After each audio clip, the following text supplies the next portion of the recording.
Hello, everyone. Welcome to the Penn Museum, and thank you for being here tonight. My name is Kate Quinn, and I'm the Director of Exhibitions and Public Programs here at the Penn Museum. It's getting louder. Tonight, we're pleased to welcome you to When Museums Tackle Tough Topics, Race, Science, and the Penn Museum. Here at the Penn Museum, we have not shied away from discussing topics that are deemed difficult for various reasons. We presented exhibitions and public programs on Native American rights, poverty and addiction, sexuality and gender, the use of black bodies in historical propaganda, and are currently displaying an exhibition exploring the deliberate destruction of cultural heritage from Syria and Iraq. So looking into the audience, I'm wondering how many of you are from museums tonight? Just a good few. Okay, great. So as with many of you, our peer institutions, when making a decision to present controversial topics, we engage in many discussions with our varied and numerous stakeholders before moving forward. We strive to present our collections and scholarships in an accessible manner for our public audiences, no matter what the topic. The Penn Museum stewards and houses the Samuel Morton Cranial Collection, one of the most famous collections of human skulls in the world. Its presence in Philadelphia is the result of the collecting activities of 19th century physician and scientist Samuel George Morton, best known for his collection, measurement, and analysis of human skulls. Although Morton was the preeminent American scientist of his time, he is now best remembered as the father of scientific racism. Morton's work on categorizing skulls, and therefore human beings, by cranial capacity or brain size was used to justify arguments for slavery and racial inequality. Since that time, the collection has regularly been used by scholars and students for research and academic endeavors. In 2011, the museum began discussing the best way to share the story of Dr. Morton, his research in the collection, with the general public. The story is the creation of race and racism in this country. We experimented with a number of different formats, and this past fall, the Penn Museum brought together more than 24 internationally recognized experts from diverse backgrounds for a series of free public programs geared towards adults 14 and up. The Public Classroom at the Penn Museum, Science and Race, the History, Use, and Abuse, was an in-depth and powerful exploration about science, race, and social justice. Tonight, we discuss the process of telling this story and reflect on what went right, what were the challenges, and what we learned. And we ask, can museums be instruments of social change? Let me pause to acknowledge our sponsors. We are incredibly grateful to the Pew Center for Arts and Heritage for their support of the program, the Public Classroom, and of tonight's program, of which that's a part.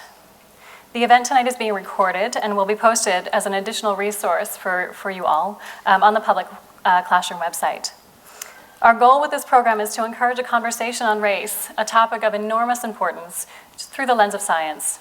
Tonight you'll hear from 3 individuals who joined me and many others in creating the Public Classroom.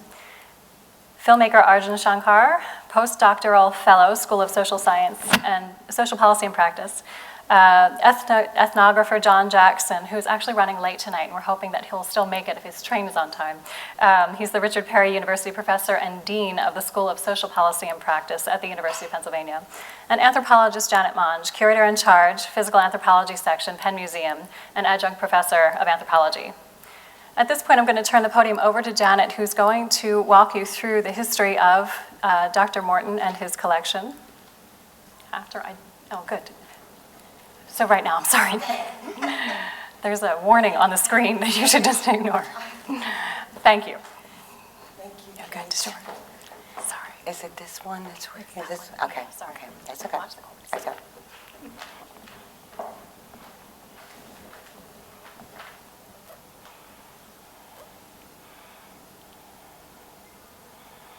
Hi, folks.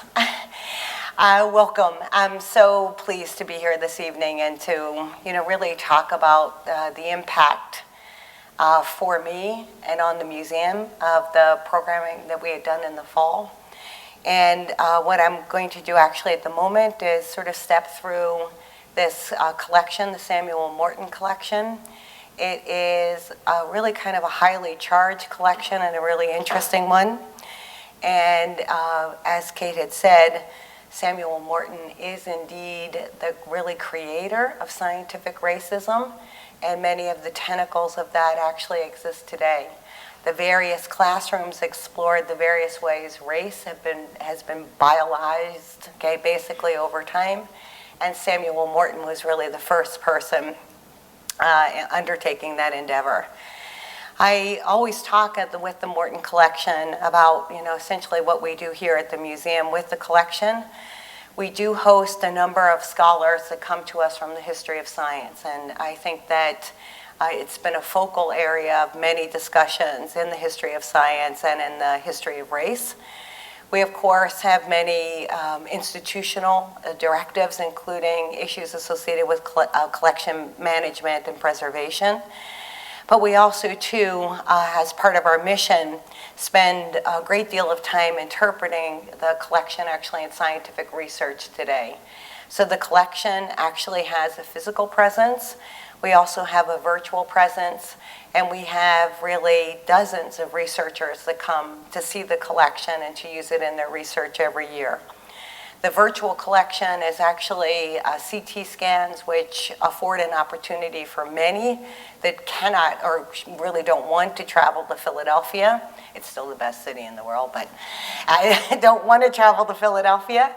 So of course they can use the collection essentially for their own research purposes. And in a sense, having the CT scans allows folks actually to look at the internal as well as the external detail of the crania. We also interpret the collection for the public. We did this in the public classroom over the course of the 5 topics in the series. But we also, too, have an exhibit, as Kate had mentioned, on the collection and what its meaning was in terms of the interpretation of race. So I'll go through and just give a little bit more of the history of the collection because it really deserves it. It is, of course, as Kate had said, collected by Samuel Morton in the really early middle part of the 19th century. It was a signature collection, basically in the European and American world at the time it was put together. Morton was an avid collector. He traded also crania with his sort of fellow people interested in this topically. So the collection actually sort of had kind of a life of its own. So things came into the collection, things moved out of the collections, and then other things came into the collection. So although the skulls are actually kind of individually numbered, there's actually sequence changes and all kinds of interesting embedded stories actually in the collection, some of which we've begun to expose over the last really 5 or 6 years. As we've talked about probably on numerous occasions with you all, there's 1,200 crania collected in his lifetime, and there's also an additional group of crania added to the collection after his death by his protege, a man by the name of Meigs. What probably most folks don't know is that in the sort of context of collecting skulls, he also collected animal skulls. The animal skulls also, too, are consecutively numbered. So if you come to the collection as a researcher, you'll see that the numbering systems are a bit discontinuous. And it's because those numbers were actually place markers, essentially, for animal skulls. I've been told that the bulk of the animal skulls are not really retrievable at the Academy. They were unprovenient, so they didn't have sort of as a clear scientific sort of use for them. So the human crania were moved to the Penn Museum in the 1960s, and they indeed still have a research life actually at the Penn Museum. Morton was writing, obviously, about the collection. He considered himself an anthropologist, so the information is both in the scientific realm, but it's also ethnographic. So if you have a chance to pick up his Crania aegypticata or his Crania americana, you'll be able to see not only a description of the crania, but also the cultural patterns and practices of peoples that he had accumulated as well. So the crania tell a really interesting story.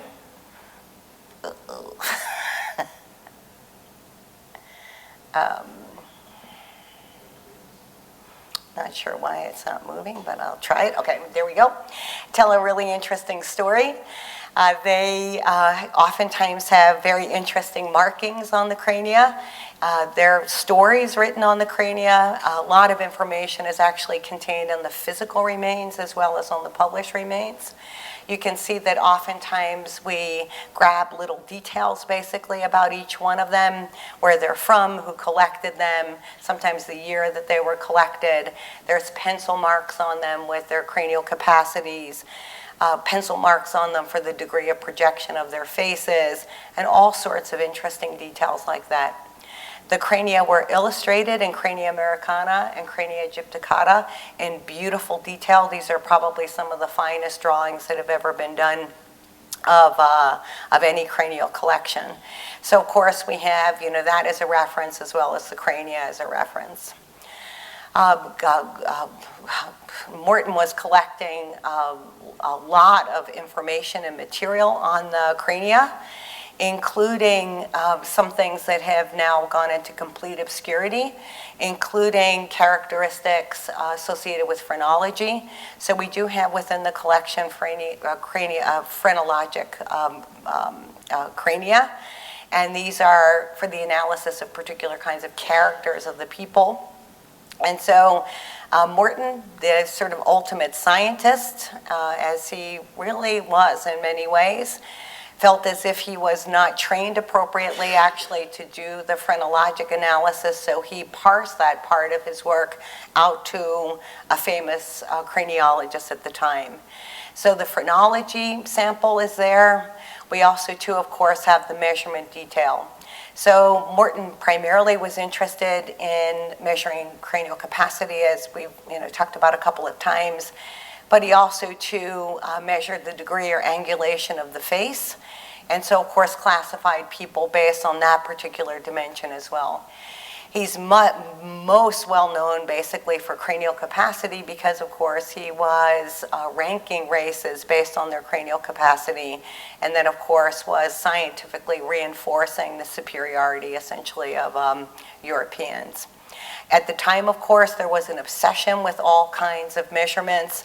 So you can see in the upper left-hand side a series of measurements that were made in sort of in graphic form of a human, including in the 19th century, prisoners were identified by these measurements as individuals. This was before fingerprinting. So there was, essentially this science, for a very long time developed about these kinds of measurements. Morton, of course, used techniques of his day, which nowadays, of course, are quite primitive.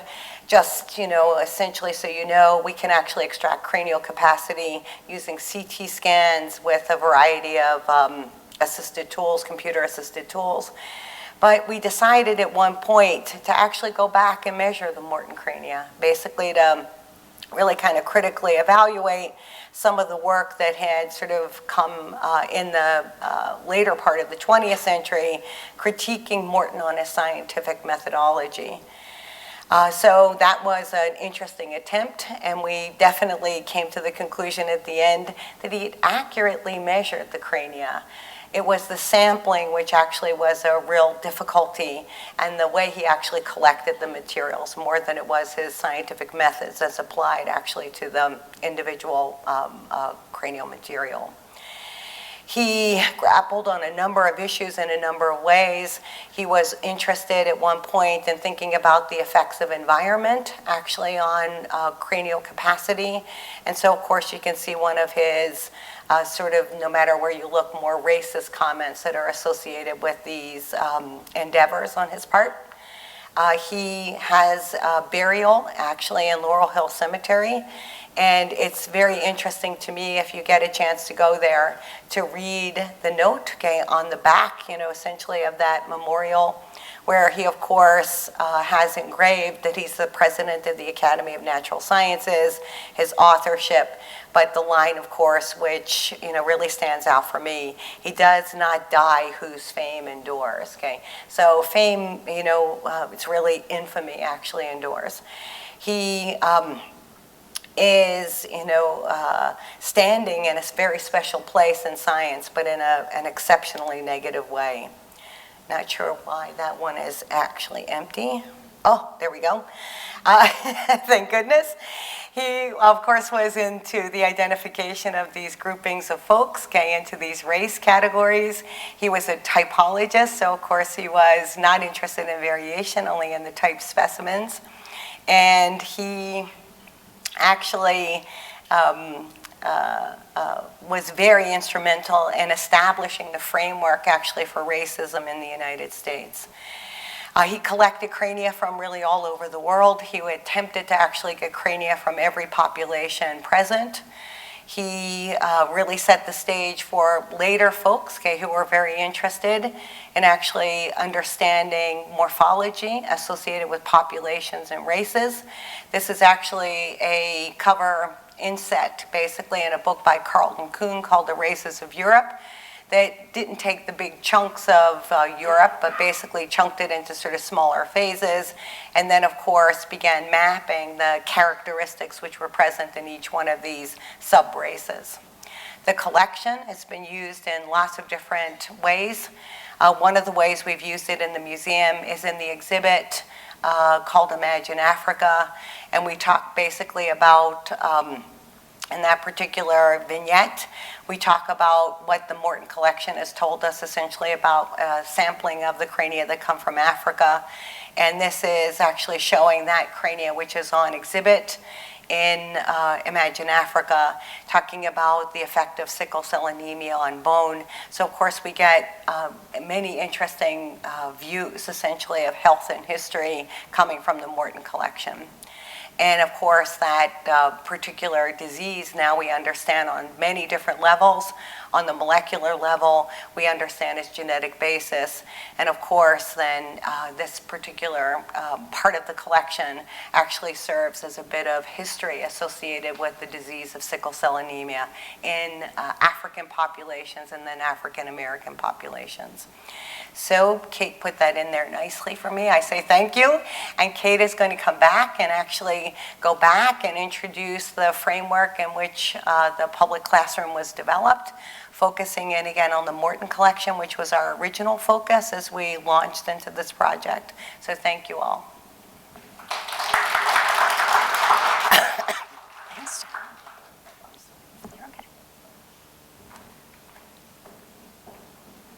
So thank you, Janet, for that overview of the collection.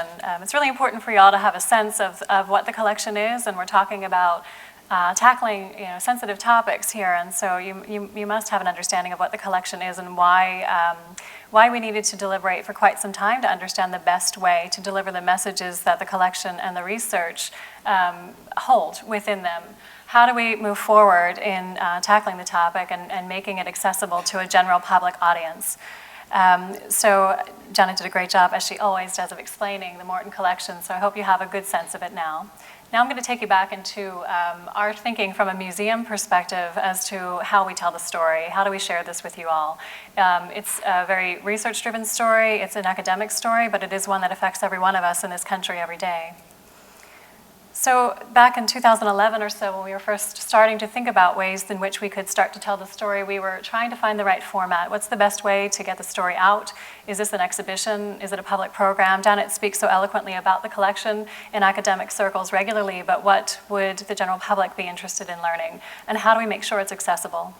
So we had a couple questions that we were interested in exploring with the general public. Where have our notions of race come from? Is race a useful way to portion human diversity? And why do our notions of race continue today? Why is this an everlasting concept?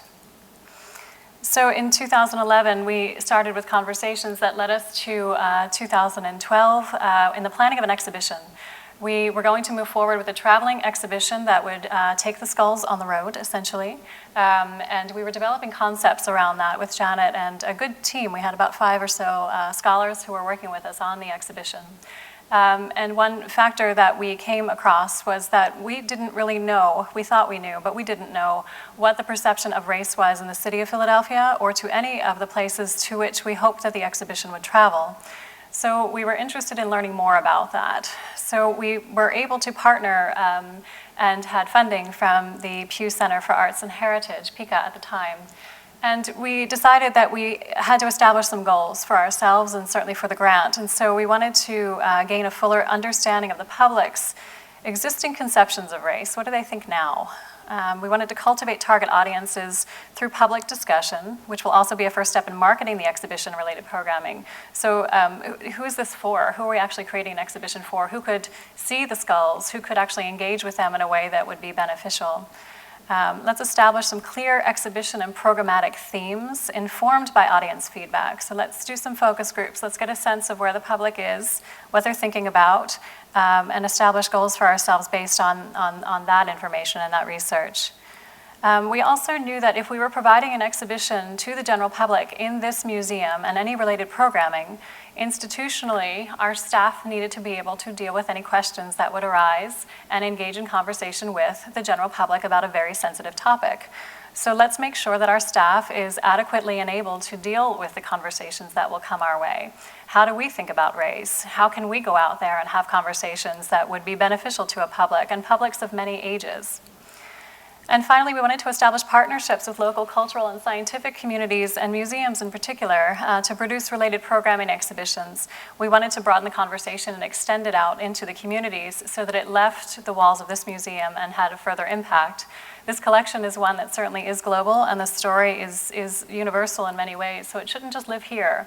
But how do we get it out, and how do we ensure that the public can engage with it appropriately?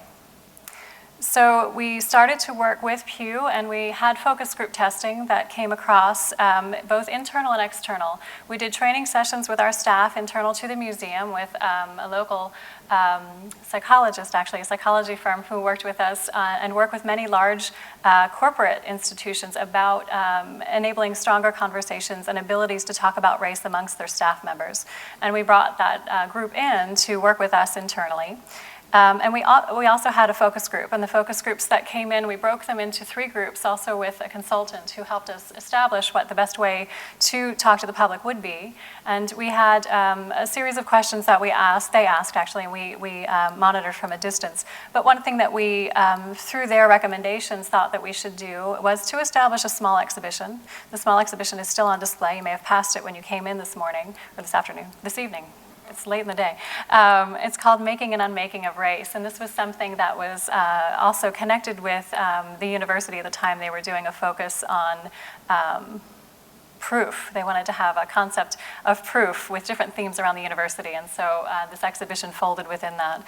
And what we did was to take a look at the collection and to share the story of Morton, and then we did a focus on Stephen Jay Gould, who's another researcher who had worked with the collection and really diffused and completely changed what it was the perception of Dr. Morton's work was. And then we did a case that focused on Janet's work and really what are we doing with the collection today. And this was used as an opportunity to talk to the focus groups and to have these folks come in and to see what it means to show the skulls and to get a sense of what they felt about that and whether or not we would be equipped to move forward in telling the story in an exhibition format. So again, that's just a duplicate slide, but I'll go back to it. We weren't equipped to do it. The end result seemed to be that from an exhibition standpoint, all of the data that came back to us, both internal and external, told us that it really wasn't the best format for us, that telling the story with the skulls, there were a lot of emotional responses to the skulls that people were sharing with us. They didn't feel equipped to be in the room with them on their own. So, and certainly to travel, we needed to have a lot of facilitation to show the skulls, and we didn't feel equipped to be able to do that. But we were still very committed to sharing the story. And so through the course of another year, I think in 2015 at this point, we started talking about other ways that we could share the story that would also live on. So the idea of a traveling exhibition, it would mean that we would have an exhibition here, it would be up for about 9 months to a year, and then it would travel. So it would have impact throughout the country, and many people would be exposed to the story. But we had to trust what it was the data was telling us, and so we came back and took another look. How else could we share the story? So we then landed on this notion of the public classroom. What we were interested in was certainly to share the story from a wide perspective, so we didn't want it to just be a panel discussion that would happen one time and wouldn't be recorded and wouldn't have any impact in the long term. So we have created what turned out to be pretty dynamic programming. These were 5 free classes that happened last semester. So you're getting information from internationally recognized scholars who came in to these 5 classes to talk about very specific topics. We live streamed the classes. each week, and we recorded them, and they're all captured on the website for the museum, for the public classroom. And with that website, there are activities, there are worksheets, and there are readings associated with each of the topics covered in the class. We created a website, so that's all available and will live on for quite some time for the public, for you all and everyone to have access to all the great materials. And we have a fantastic film crew from the camera program here at the university who are still in the process of creating a documentary about the entire experience of the public classroom, capturing the classes themselves and doing research and gaining footage around the city from other institutions that housed or had a relationship with Dr. Morton or his research, and to capture the impact. So this is a snippet of some of the scholars who joined us through the public classroom last semester. And we had 5 classes. The first was, we tiered them so that we were building you into the content so that we could work you into a better understanding and certainly more robust conversations by the end of the semester. The first topic that we had was called Understanding the History of Race and Science. We brought panelists together who would talk about what is the history of the Morton collection, and much like what Janet's presentation to you all was earlier, there was a longer conversation about that, and panelists who talked in more detail about different aspects. The second was biomedicine and race. Third was genetics and race. Fourth, geography, culture, and race. And finally, the last topic that we were interested in exploring through the Morton collection was violence and race. And that specific topic was asking the question, is there a connection between patterns of violence and race? And through the panel discussions, we were able to explore that and capture it for posterity. It's on the website. So with each of the classes, what you would do is to come in and to get a kind of a cursory overview, a little crash course in one of those topics. We'd have graduate students who did a great job coming up on stage and giving you kind of a crash course in genetics and a little precursor in biology, or understanding the terminology so that you'd have some sense of what it is that we're talking about here, and be a little bit more used to the conversations and the terminology you would hear when Janet and colleagues were talking. After that, we had a workshop, and Janet brought out a good selection of the skulls from the Morton collection, and the public was actually quite eager and ably engaging with the skulls. They came up, Janet would talk about the history of them, how related to the topic that evening, and the public would come up and they would sometimes hold them, and they were certainly engaging with the skulls at their leisure.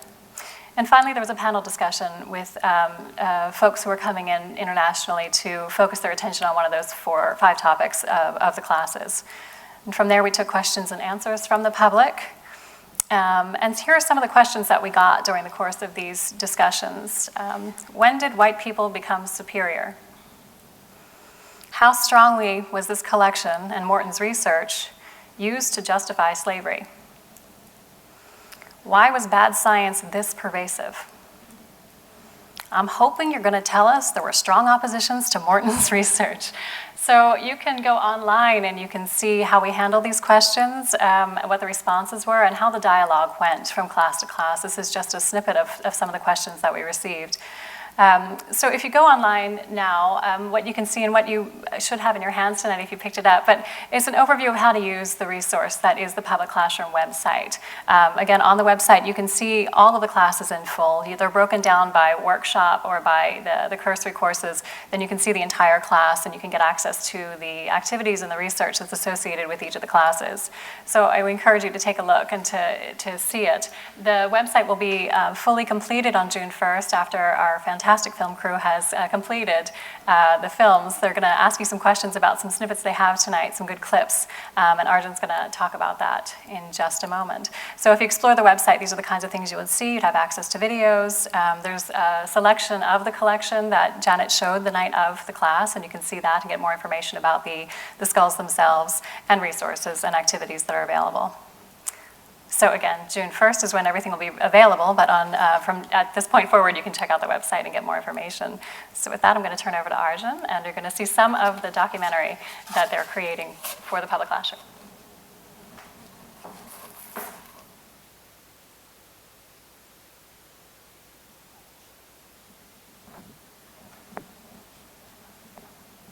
Hi, everyone.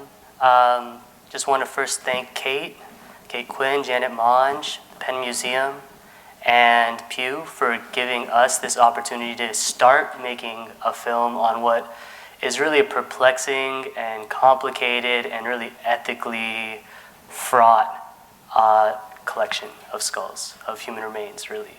And just to give you a brief overview before I show you this clip, first about me, I am Arjun Shankar, postdoctoral fellow at the School of Social Policy and Practice, but I was trained as an anthropologist and as an educator here at Penn. So I really come at this question from a pedagogic standpoint at some level, but also as an anthropologist. What is it that anthropologists might be able to see that we otherwise might not be able to?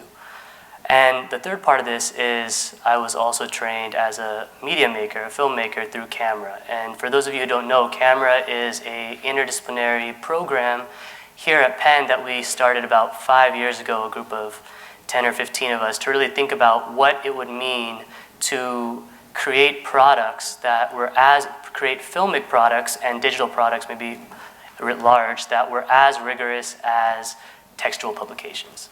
How would that look, and what kind of questions would we have to ask? So we're coming at this film as research filmmakers.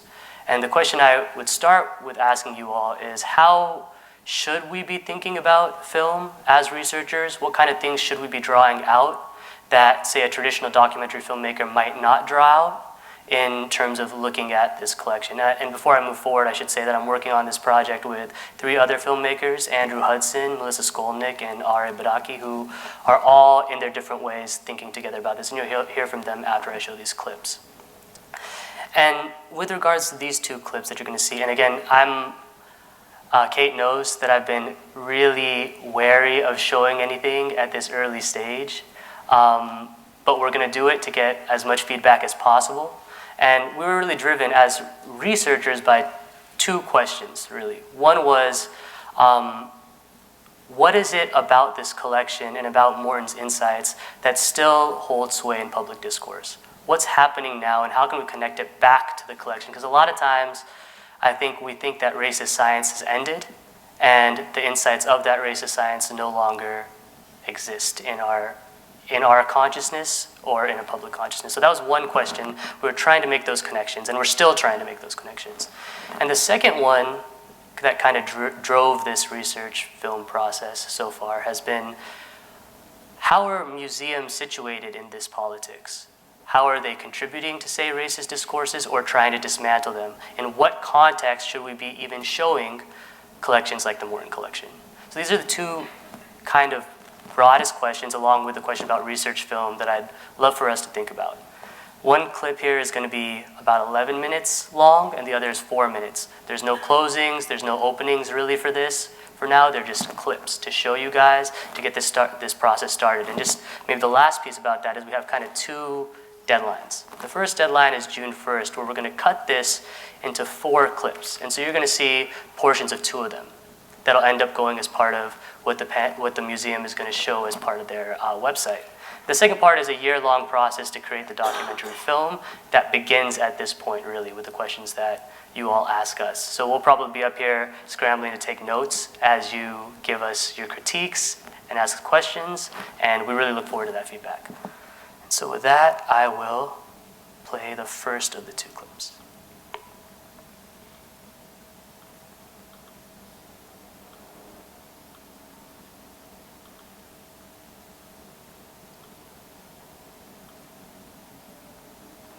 Is the sound already okay? Yes? Try it.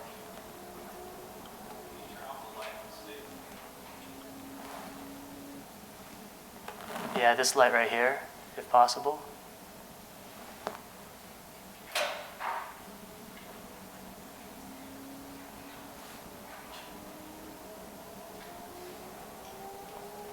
Thank you.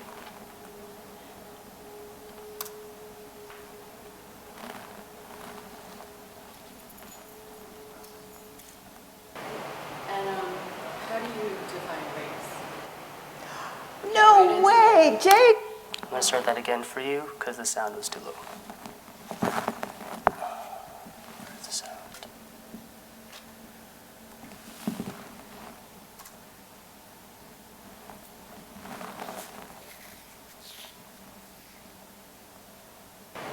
And how do you define race? No way, Jay, did you see that? their opening question. Tell them what the opening question is. How long do you have? Oh, man. I wasn't black enough to be with the black girls and boys, and I wasn't Hispanic enough to be with the Latin students because we don't speak Spanish in Belize.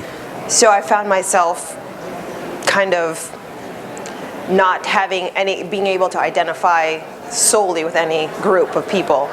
And so the people who actually befriended me were the Jewish kids, because some of them had curly hair like me and came in different complexions, and they were fine with not having someone who fit into this box of what black is, what white is, and what Hispanic is.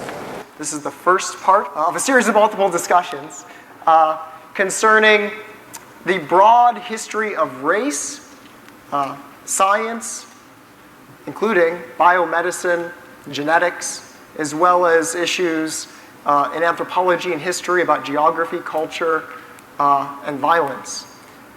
This is a public discussion which will, in many ways, focus on historical issues, including issues related to the Samuel George Morton cranial collection.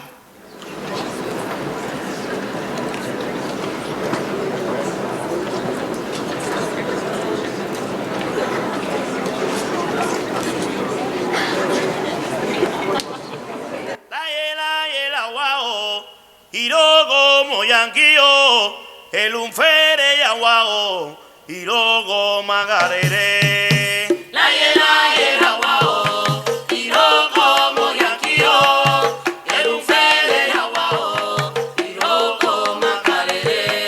La yela guao, irogo moyanquio, el unfere yaguao, irogo magarere.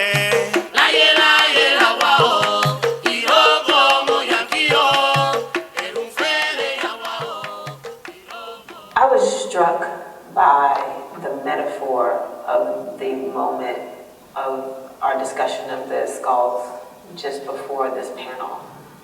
And for me, it spoke a lot about what we are experiencing in this moment, in this country, and in this world. For years, we have been living on top of bones and ghosts, buried deep beneath the surface. And we have been walking on them, and we have been trampling on them, and we have not been paying attention to them. And yet, eventually these things come to the surface. And so, for me, a lot of what we're seeing are the bones coming to the surface. The things we have buried long and deep into the earth that we had forgotten, that we wish wouldn't reappear.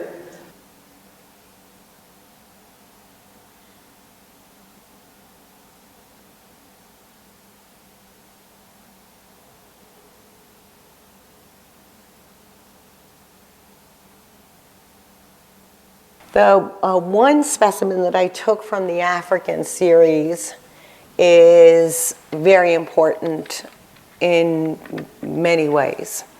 So this one, of course, in the label you can see it says Negro born in Africa. There are about 60 crania in this series that all hail basically from a sugar plantation in Havana, Cuba. And they all seemingly died around or maybe directly in the year of 1832. And lots of us have come to the conclusion, were of course brought to the Americas on slave ships, but probably died in the cholera epidemic, which occurred in 1832, as it had hit the Americas and was devastating in the Americas at that time. So this would have been a person who basically just arrived and basically probably worked for, some short period of time, maybe a year, a couple of years, on the sugar plantations in Cuba, and then died of cholera. But before I get to the interesting part, I should tell y'all that this individual died as a young person.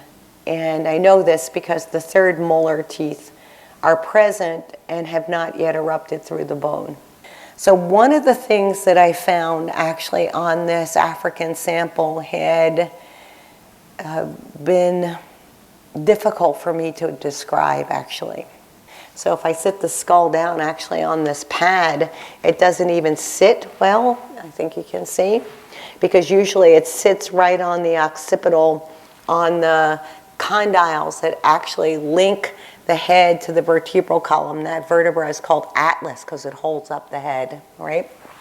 So that vertebra is fused actually to the base of the skull, and in a very dramatic and very asymmetrical way. But when I was looking at the rest of the collection, all of them have some kind of an issue, basically with that first cervical vertebra, and I had no idea for a very long time what was going on. And then what happened was I was researching sugar plantation enslaved people, actually for a talk in the public program for the public classroom. And of course I was looking at a lot of images, actually, just sort of pacing through them. Of course there were many images that were taken at the time, paintings, woodcuts, all sorts of things. And I came upon a series of woodcuts that actually showed that the plantation workers were actually marched back and forth from where they were working, probably to where they were living, and from the beaches where they landed inland, by being linked together by a clamp of board that went around the base of their skull, really at their neck, and linked them in a chain all with each other. So they were walking. Can you imagine how jarring that would be? They were walking with their heads basically stuck together. And so, you know, everybody has a different cadence, and everybody has a different movement up and down of their center of gravity. So they would have been constantly, knocking, essentially the base of their skull against the frame of this board. And I suspect that's why we see so many of these issues at the base of the skull. And for me, basically, it's like where enslavement becomes part of biology. I guess that's when I really, then I thought, you know, that is truly wicked.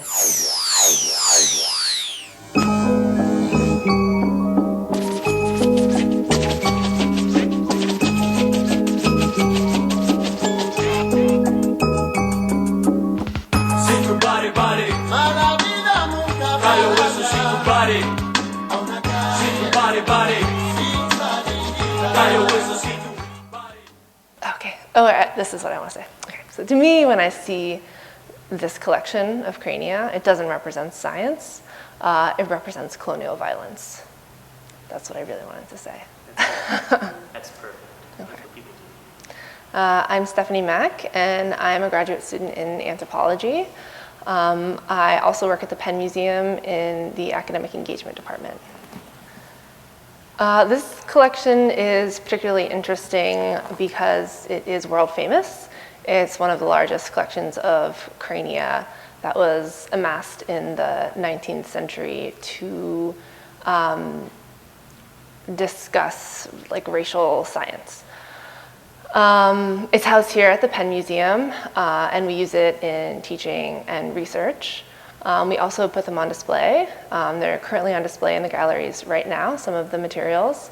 What you won't find on display are any Native American remains. Native American remains are considered sensitive materials. They are a special category of NAGPRA, which is the Native American Graves Protection and Repatriation Act, which stipulates, among other things, like sacred objects and culturally sensitive materials, that these items can be repatriated to federally recognized tribes. Human remains are definitely a category that falls under NAGPRA. So for that reason, you will not see them on display in the galleries, and you won't see them in use during the public classroom sessions. It is interesting to me, though, that it requires a law to recognize that these are not objects, but that these are human beings that whose descendants still relate to them spiritually, religiously, or in other ways. And it was only after 1990 that a federal law was passed that museums began to recognize that the display of Native human remains is perhaps unethical. I'm going to shift right into the second clip, but first I'm going to turn off my Wi-Fi.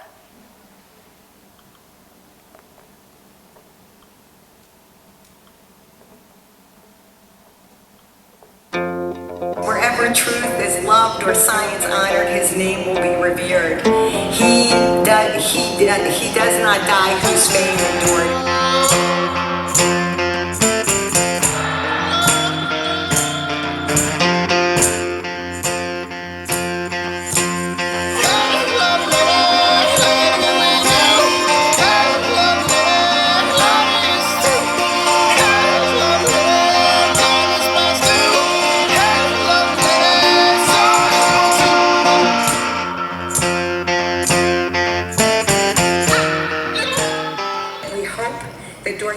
Of our time together, you'll be able to come forward and actually really handle them if you would like, actually, but also to just look at them, get the gestalt of them. That might be the best way to think of it. We actually divided them on 5 tables based on the races that Morton used, and you can use your own eyes basically to see probably one of the most key features or facets of a collection like the Morton collection, that there's a huge amount of variation within each one of these categories. And there wasn't an emphasis in Morton's time on the variation. There was an emphasis on really classifying those beings in these nice little pots, these nice little categories.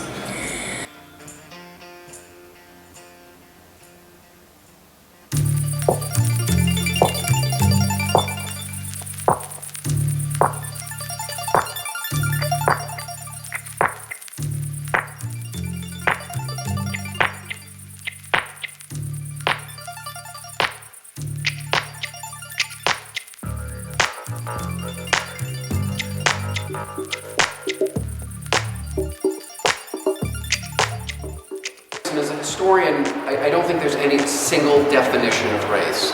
And the idea of race and how you divide groups, of humans, has evolved over the last, 150 years in the United States.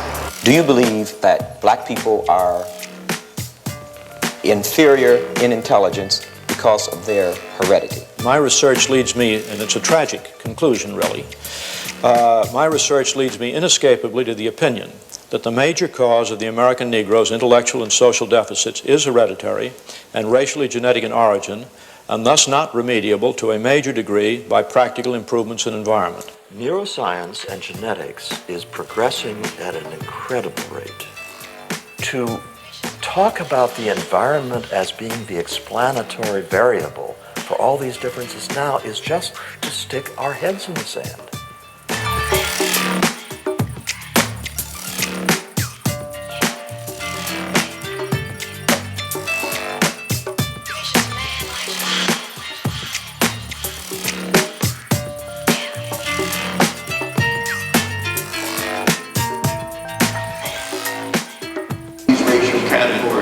Is that they aren't the same in time or space.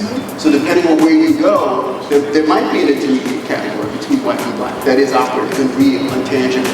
And so I think one of the really important themes to drive home is that we reconfigure our notion of what race is depending on where we are and when we are. Are we being intellectually honest? Because on one hand we say, the word race equals racism. And so if we're looking at race because of the color of my skin, I don't see anything negative about the color of my skin. So for me to be identified as a Black American is not racist to me. And so that gives you a sense of the material we're working with, both in terms of the collection, the discourses around it, some of the found footage we're working with right now, and I think I'll stop to not say too much more except to say that it's ethically fraught.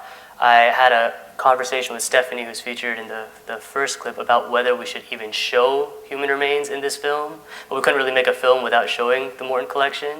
So that's kind of the space we're in right now, and I'd love to hear your feedback. All right. Dr. Jackson's here, so I'm going to ask you, John, if you can come up on stage too, and I'll ask Janet and Arjun to come up. What we're going to do now, we have some questions to engage in a panel discussion, and maybe I'll ask one or two questions of our panelists. But we're really eager to engage in conversation with you all and to hear your feedback, certainly on the films and about the public classroom.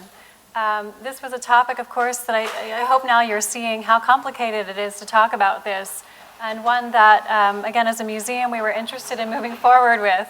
But there are challenges to it. There are huge benefits to doing so, but also many challenges. Okay, so I'll just ask one or two questions, and then we'll move forward in gaining questions from you all, if that's okay with you. So I'll start by asking, one of the questions that we posed to our focus group early on, right around 2013, was, is the museum a good place to talk about race and racism? So they answered our question at that time, and now I'm wondering what you think about that. Whoever would like to jump in. I'll start. I mean, and be very brief. Yes. In some ways, part of, I guess, the way I would fill that answer in is to say we need to have more constructive places where we talk about race in ways that are helpful and evidence-informed. Right? So we talk a lot about race in the public sphere, but often it does us more harm than good. And so I think being in a museum that actually has built its history around a commitment to racial science, and of course knowing that once you invoke race in the ways we think about it in the US, you've already left the scientific most of the time. But to be in a space where you can really get people to think a little bit differently about what they take for granted vis-a-vis race is good. And I think a museum is a perfect context for that kind of investigation and interrogation. I mean, I would add maybe just another little bit to it, that anthropology was very key in formulating the European US concept of race and reinforced it for a very long time. So, not just Morton, but actually in many iterations of this all the way through the 20th century.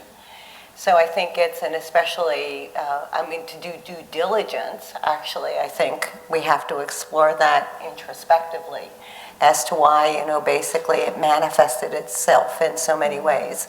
Just for everyone in the room, probably one of the most famous 20th century biological racists was here at Penn in Anthro, a man by the name of Carlton Kuhn.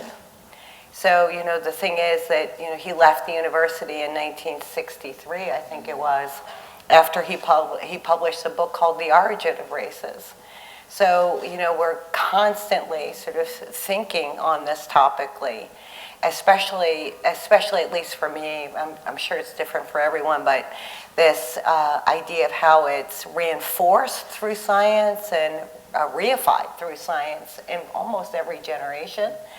And so, of course, by talking about it in this kind of level and interacting with folks that come from a variety of backgrounds, I think is really cleansing and critical, actually, in many ways. I mean, to be on the emotional side of that discussion. Yeah, and I would just say, maybe just mimicking this, is how is clearly the key to this, not whether we do it or not, but how. And I think when I mean how, a lot of times what ends up happening, I think about history and linear history, and Andrew and I had a lot of conversations about this, which is when we start the story of a collection like Morton with Morton and work our way forward, we end up reinscribing the same kind of discourses that we're trying to dismantle. So what would it mean to start the story of Morton with now and things that are happening now? And you'll notice at least the one thing we made sure to do in this set of clips was not start with the Morton collection in the way that you might expect, right? A history of Morton, a history of the 1,200 skulls in the collection. We wanted to start with Janet's talking about a single story and to start with that affective. And actually I was showing this clip to a 7-year-old before we came to kind of do some testing, because Kate had said maybe we'll have a youth audience for this. And so the one thing that was clear about showing it through film was she was able to say very clearly that this is incredibly sad. This is a sad state of affairs. And so when we start with that as the framework for thinking about the collection, it changes our affective relationship to the information that's then going to be presented to us. So I think that's what I would say about it. When we were going through with our focus groups, I have to say that they did believe that the museum was also a good place to have this discussion. How is always the question. So I wonder, from each of your perspectives, what was the most difficult thing about this public classroom, about telling this story? I can say for me, the questions that came from the audience, I was really very challenged. I mean, on a number of levels. They were, on an intellectual level, very challenged. On the personal level of thinking about the issues of race. We had one of our audience participants who actually, after sort of a pretty reasonable preamble, actually said the following thing to me, which I think I just backed off from the podium, said, "Why do white folks hate black folks?" Actually, I mean, there's many reasons, I'm sure, why this is the case, but and he actually said at that moment, he said, "This is what we talk about around the dinner table. So how can you help me answer that question?" And I realized the limits, essentially, of my own ability to address that, actually. But I think that anything that opens up discussions of race on all kinds of levels is, going to be the most effective tool in dealing with racism. And so, although I physically was, pushed, by that question, I'm still really happy that I received that question. So I did find it a challenge. There were many questions that the folks in the audience came forward and asked, and they just rang as very good questions, but ones that I couldn't very well address, actually. That's a good one. The audience is always, I think, trying to make sure that by the time they leave the events, they've gotten something that they didn't have when they came in, and that's, I think, really important. Maybe what I would add simply is, in a way, I think we almost know too much about race. Like, we've naturalized it in a manner that often makes it difficult for us to even hear new information and to assimilate it effectively, because it's so dissonant. Like, the facts of the matter are so contrary to what we've taken to assume and believe about this category. And so I think one of the challenges is figuring out what is the real language, what's the kind of discursive point of entry that'll shock people enough, get them to actually hear when new information presented, that should completely discombobulate their self-evidential assumptions about the categories. But I think it takes time to do that, because we think we know it so much, often we're not open to the ways in which we can reimagine our entry into some of these important and politicized ways in which we identify. The 5 classrooms were so vast, from my perspective. We wrote 4 different scripts, and we wrote one and we deleted it and we wrote another, and that slowed down our process, right? Because each classroom gave us more information, a different type of framework to think about the same set of discussions on the construction of race and racial violence. But the second piece for us that I think is a huge dilemma is as I said earlier, how do we think about this as research? How do we think about the visual and really disentangling or deconstructing some of the things we hear? And so, in the first clip, we're really trying to do a discourse analysis, right? Very clearly pulling out pronouns so that the viewer can take away something about the problematics of discussing collections like this for people who are in museums, right? Do we call these human remains? Do we call them specimens? What does that do to our relationship to the artifacts or to the humans themselves? That's something that I think a researcher can really bring to the art of filmmaking. That's been a struggle, and so maybe the long-term goal is to have each of the clips do something similar, right? Take a particular kind of research approach and use the analytical tool towards the visual. That's not easy. It's been, we've been working on this since 2011 when the idea first came up to tell the story of Dr. Morton and his collection. It's not an easy story to tell, and we tried many different formats, and so I'm eager to hear from you all, actually, that we ultimately decided not to do a traveling exhibition that would share the Morton collection with the world in physical form. And ultimately where we landed is this series of films, really, that are going to be able to live on much longer than the exhibition would have. And I think that seeing what we saw tonight, the students are doing a fantastic job of pulling together this story and being able to pull together the nuance and the intricacies of the story in ways that I don't believe an exhibition actually could. And I would say that even the panel discussions that we've had and continue to have are limited. But that's what this discussion is about, is this is what we did to tackle this tough topic and this very sensitive collection that we have. So we're eager to hear from you all about certainly what you think about the clips that you saw tonight, but just about the collection overall. And a lot of you are museum people and professionals. What would you do with that collection if you were tasked with and certainly have a passion for sharing the story and committed to getting the story out to the general public? So with that, we're happy to take questions. I don't think we have mics set up, but we can probably hear you. We'll repeat the question. Anyone?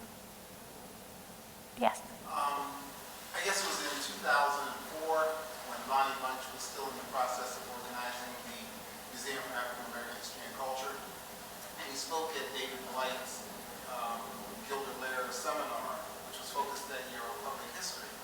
And he started his talk by expressing how important it was for people to be a part of that experiences in museums. And he cited a quotation from a book called The Presence of History by Roy Rosenzweig, who I think is also a digital historian before his death in 2007, and David Phelan, where they argue, now this was in 1998, and so obviously technology has changed much in the last 20 years, but they argue that people get most of their historical knowledge from their interactions in museums. And so that was the focus on why that museum experience is so important. So if you put that together with Jim and Lois Horton's book on the tough stuff of American memory, looking at slavery, it's clear that museums have to engage with these tough questions if indeed that is the key vantage point through which people enter into these conversations and have these experiences. Yeah, I think that, well, we certainly still have the small exhibition on display. I think one of the challenges that we were facing early on, Janet, in developing the exhibition was how much detail can you go into in talking about the skulls, and could we cover everything adequately enough? And so I think, and please chime in, I think you need to be clear with yourselves as an institution about what your goals are. What can you do in a specific format that is an exhibition? What's best suited to be on a website or on a public program? And certainly in film, there are so many different ways that you can express the different narratives that come across with any collection. So for us, it's been experimenting and finding the ways that we felt were best, but I think it's different with every collection. I'm sure it's case by case per institution. If you've dealt with other things in different institutions that have taken a different task, I guess, with the way that they've treated collections. I remember how painful it was doing the race exhibit. I mean, and I appreciate your issues in having to do a film, because doing it's very, very small exhibit, and there were 3 of us mainly as, I guess, sort of curatorial components to that one. And, even though we had many ideas shared in common, I'm sure, you're working in the same kind of way, we probably had development processes that were well beyond a much larger exhibit and over a larger time frame. Every time we walked into your exhibit space, I thought, well, we'll resolve this, or we'll come up with the proper line, actually, or we'll, pick the, appropriate specimens. But because it's such a complicated, so even though we were really simplifying a singular story, we just couldn't land there, So when you all are saying that this is taking a really long time and that you all come at this, basically with somewhat different, well, extremely different backgrounds, actually, and that you have a particular goal, actually managing the sound bites and the visuals, so it's consistent and tells, the story that you want to tell, is a huge challenge. So the three of us that, sat down all of those weeks, I thought we were going to kill each other. I mean, no, I'm not kidding. I mean, obviously, it's a little bit over the top to say that, but we couldn't even talk to each other after some of our meetings because of just these gnarly things. They just sort of reared itself as we went through these discussions. So the fact that you took this on to do this is, I actually think you're a little crazy, but I think that the pain of it will really make it something that'll last for a really long time. I hope so. Yeah, no, I am positive, actually. I was just going to maybe flip this a little bit because I really appreciated that comment, and to think about the fact that I think a lot of museum studies, the idea of the exhibit is changing in the digital age, right? We incorporate film clips into the exhibit itself so that people going through it get a different kind of lens into what they're seeing, right? It's not static, it's moving. And so one of the other ways of imagining what we're thinking about in terms of a web-based installation is another kind of museum exhibit that teaches to a much broader audience using these kind of little filmlets or short films as its path or mechanism, right? So I think that, and yes, the collaborative thing is really, really difficult. I don't think I've ever done a film that's not collaborative so far, and it is way better in the end, but it really sucks during process all the time, just from organizing data, and everybody has a different organizational style, technique, to deciding on the narrative, to finding a time to meet together versus separately, and those are all things that you work through to get to something, right? That's really wonderful at the end. So definitely, I will agree with that. Yeah. I think being part of those conversations, Janet, what was exciting to me about them, as frustrating as they seemed to be at the time, is that actually a lot of that was exposed on the stage of the public classroom. These are robust academic discussions, and I found them exciting to know that there were various opinions that were being brought to light, and the challenge for me, probably in the same way as you, is to see these academic perspectives coming into play and to know that from an exhibition perspective, how do we streamline this? How do we pull this together? How are we interpreting this great information, knowing that what's great about it is that you're arguing with each other, because that's healthy. That's what should be happening. These debates were great. They were happening in our office. How do we take them out of the office and put them on stage and expose them? Because none of you are wrong. You just have a difference of opinion about how to interpret this content, and that I thought was really exciting at the time. I'm sorry it was a terrible experience. We could spend 2 hours on one sentence. We did. Yeah, That's true. we really did this. But it's a great sentence. Yeah. So Arjun, there's other questions from the audience. Yes. I have a question about how you're going to approach talking about slavery. Because I know one of the things that I had to be careful about is rather than saying African slaves, I'll say enslaving Africans. Slavery is something that's done to people. It's not necessarily a state of being. So how are you going to approach it? Well, you got one example of how we're approaching that, which is not to approach it ourselves, but to just deconstruct how other people approach it, right? And then that's what we've done here, right? To take how Stephanie is approaching the question of native human remains and how Janet's approaching this particular skull, and to just show the audience how difficult it is to make that decision. That's really what our job is, I think, as filmmakers, not to, and we even had some debates as to what our argument was, right? And we had a slide at the end that said unethical on the screen. And after discussing it with Janet and Kate, we took it out because whether or not we as filmmakers are coming down one way or the other is more important, I think, for an audience to make that decision. And so I think that's clearly how I've come down on that question, which is just pull it out in the discourse wherever possible and in as many ways as possible. So that by the end of say, if this is an 11-minute piece, at the end of a 60-minute piece, we understand the debates. And then you can decide how you want to deal with that history and the discourse around it. I don't know if that. I think that's really great because the museum is deeply about people's perception of it. So it's such a conversation. Yeah.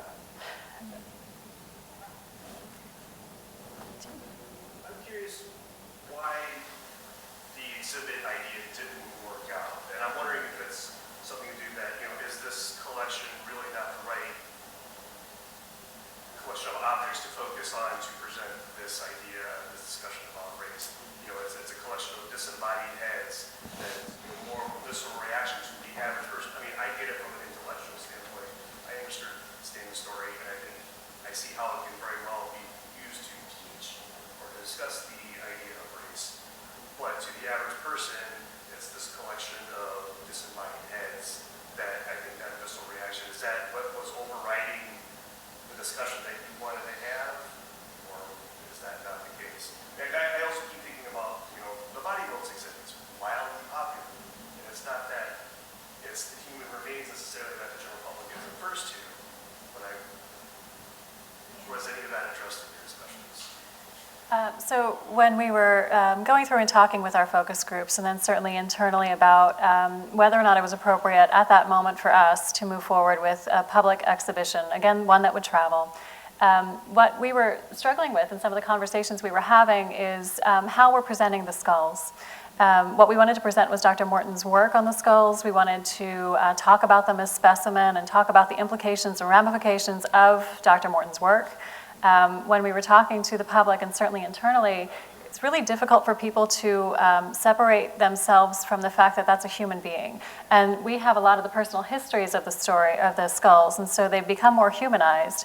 And so we were struggling a bit with how we would be able to we were talking about using all the skulls. So we would have 1,000 or so skulls that would be in this room. You'd be surrounded by them.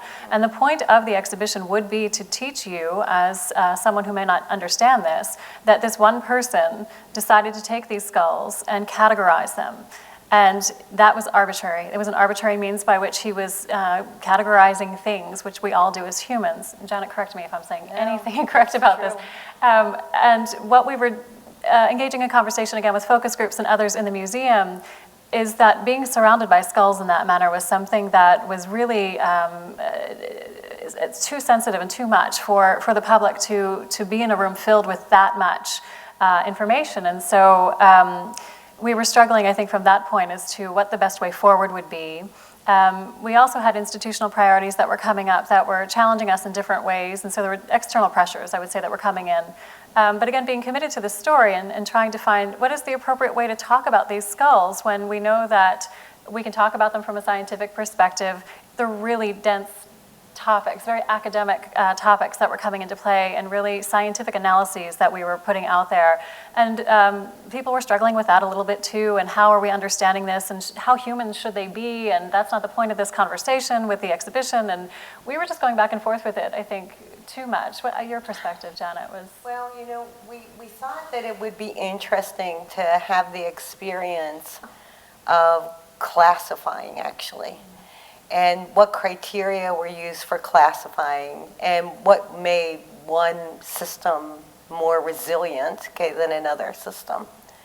And and having that activity, people could really appreciate the arbitrary nature, essentially, of those categories once they fell out in the end. Because if you see 1,200 skulls together, you're dazzled, essentially, by the variation which is contained within them, and that it's almost impossible, basically, to do this. So, I mean, that was kind of my sort of gut feeling about the exhibit part to it. What kind of really amazed me about the public classrooms, especially the one on race and genetics and the one on biomedicine and race, is that both biomedicine, and I guess genetics could be a component of that, I mean, as much as we have some fluid categories which are associated with race, especially ethnicity, and many have talked about that both of those, have further scientized and further verified the very same categories of race. And that blows my mind. So how did we repeat, essentially that process, theoretically, well, shows the social consequences in science, basically, but how did we so effectively repeat that system, with totally detached, data point elements, and come to the same conclusions? In some ways, come to the same conclusions. That is powerful to me. I mean, and I don't know how you address that, okay? And we've even talked about that. So, what are the genetics folks doing? They're typing people. So I say they took 5 races and made them 80 races. That's what they did, basically. And then they grouped those 80 races into 5 races, basically. So what's up with that, okay? And how do we break out of that pattern of re-identifying race generation after generation after generation? I mean, I'm not answering the question. I don't know the answer to the question. I'm just really struck by this. So if you are actually just confronted with data, I mean, this was at least my idea about it. Here's just data. Do something with it, right? And the innocent as well as the jaded scientist can restructure that in a lot of different ways, and it would be interesting to see the outcome of that. We would have, on some occasions within that, pull out those individuals and individual stories, but just confronted with something like that, it would be, I mean, as mammals we classify, we have to, but why do we choose particular criteria? Why did Morton choose brain size? Obviously he thought that that was the seed of intelligence, obviously, so that's an easy one. But there are many other criteria, essentially, that would equally as well sort those crania into different packages, which for us then have no meaning. I would say too that the big picture, the main message that we wanted to get across with the exhibition was that racism doesn't exist. And we're going to fill you in a room with skulls, and you probably will have had a questionnaire at the front desk of the museum asking what your classification is. How do you self-identify? Racism exists. It exists from a social standpoint. What we wanted to talk about was that it doesn't exist scientifically, and that's what we needed to explain, and that's where you get into the complications, and why we felt, I think ultimately, that leaving someone in a room without a facilitator with just things written on the walls, surrounded by skulls, and maybe you're able to classify and move things around digitally somehow, you're still left with this question that's incredibly difficult to answer. And I think that's what everyone's work here is about, is how do you tell people that racism doesn't exist scientifically when of course it does from a sociological standpoint? Yeah, I was just going to add that I'm really proud of a title of one of the sequences that we're putting together called Genesis and Genesis. And the reason for that is precisely this point, right, where polygenesis and Genesis as from a religious standpoint, but also from a scientific racism standpoint, existed in the 19th century. Genesis, in terms of genetic testing, continues to do the same kind of work in a lot of cases, 23andMe, et cetera. And that was one of the most profound insights that I think we had come out of the public classrooms. And it's in that statement itself that I think you just get the mapping that's happening all the time, where they're just reinscribing through genetics a kind of Genesis story, right? And that's really interesting for us, really interesting. And the other thing, your question was about disembodied heads. That's right. And so, I think the assumption there is that people are seeing them as disembodied heads, right? And then we're trying to tell them that they're not disembodied heads. But I don't know that that's so true. I think the question of whether these are humans or non-humans, whether they're embodied or not, is an open question for everybody who looks at one of these human remains. It's not a closed one ever for anybody who's looking. I don't think. I think I would just add, since I haven't talked for a while, I figured I'd open my mouth. I also do believe that part of what makes this all so complicated is that at the end of the day, science won't help us ultimately with our obsession with racial difference. Because there's so much about this investment that's wired into our gut. It's the way we feel the world should be. And so just trying to figure out also a way to talk about the science, but in a way that doesn't make a fetish out of it and puts it in conversation with the kind of sociological and political and ideological swirl that means that even, and this is a moment, of course, when science is ostensibly under attack, right? So one also feels like one has to defend science, but science only takes us so far.